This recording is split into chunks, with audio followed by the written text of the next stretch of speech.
ॐ दधिशङ्खतुषाराभं क्षीरोदार्णवसम्भवं नमामि शशिनं सोमं शम्भोर्मुकुटभूषणम्।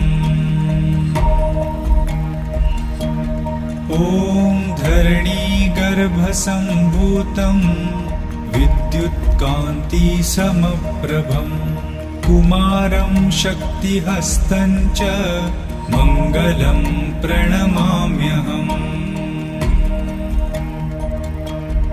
ॐ प्रियङ्गुकलिकाश्यामं रूपेणा प्रतिमं बुधं सौम्यं सौम्यगुणोपेतं तं बुधं प्रणमाम्यहम्।